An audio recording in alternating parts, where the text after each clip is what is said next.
Welcome back, YouTube family. Today's story is going to be about the very first time that I attempted to do a healing. Now, granted, I did not know that I was a shaman at the time that I did this attempt. It was just something that I felt that I needed to do. If you're new here, my name is Tiffany, and this is my new YouTube channel called Growing Up Shaman, where I tell true stories about non ordinary reality from the perspective of a shaman. Now, this story occurred probably about 17 years ago. I was in my early 30s and had just started seeing this one guy. And he called me real late one night, wanting to come over and crash. It was probably around 4 in the morning. I did let him come over, and it was clear that he had been partying pretty hard. So he crashed hard.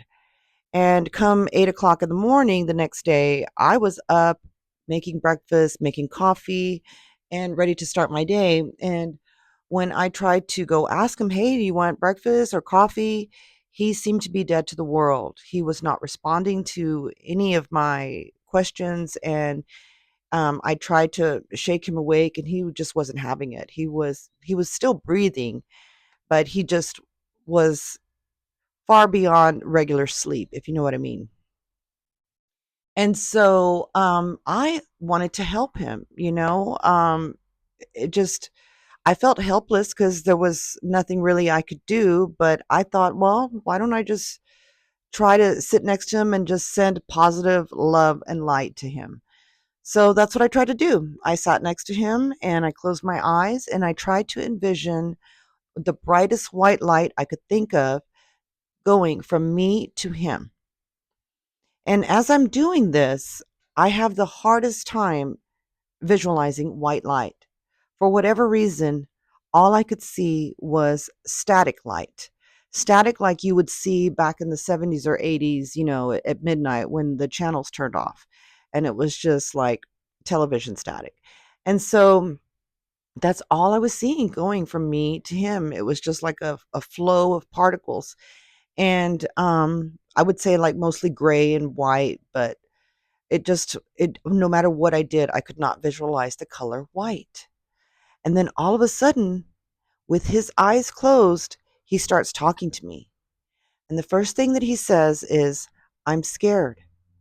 And I said, "What are you scared of?" And he said, "The light." And I said, "What light?" And he said, "The Mexican light." Now I can only assume he was talking about me. So I decided, okay, I'm going to stop this because I didn't want to scare him by any means. So I just tried to wake him up. Actually, I think I let him sleep for another hour or so. And then I woke him up later and he was able to get up, and I talked to him about, what I had just done and what he had said to me. And we ended up having a very long discussion about partying and about how, I'm not about that kind of lifestyle, and that if he wanted to hang out with me, that he needed to come clean, you know, and sober.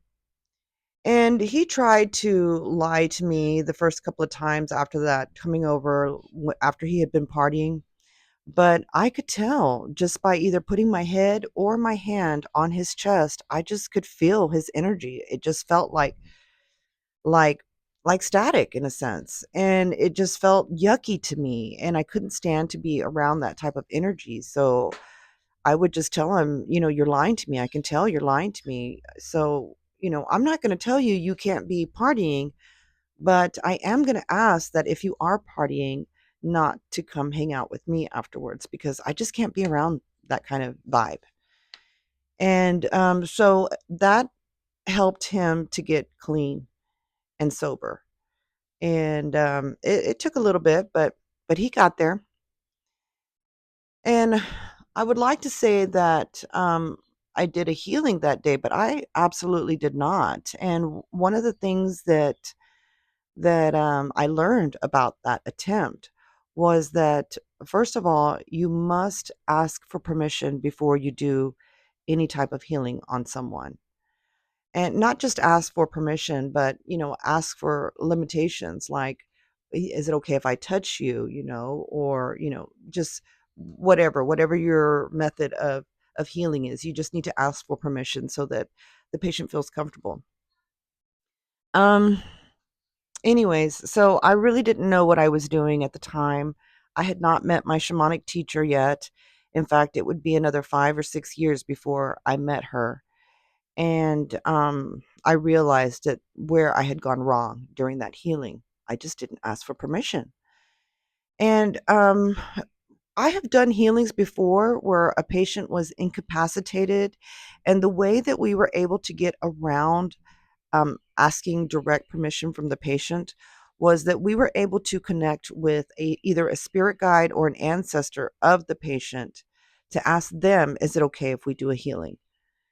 And so that's one way that we've been able to do that and still do a healing, like if someone's unconscious or whatnot, if permission is allowed, which I've never had it not be allowed, but it's still something just out of respect, and it's just the ethical thing to do would be to ask permission. But anyways, that was my very first attempt at doing a healing. It did not go very well, but it was still another 5 more years before I needed to meet my shamanic teacher. I had a lot of growing that needed to be done.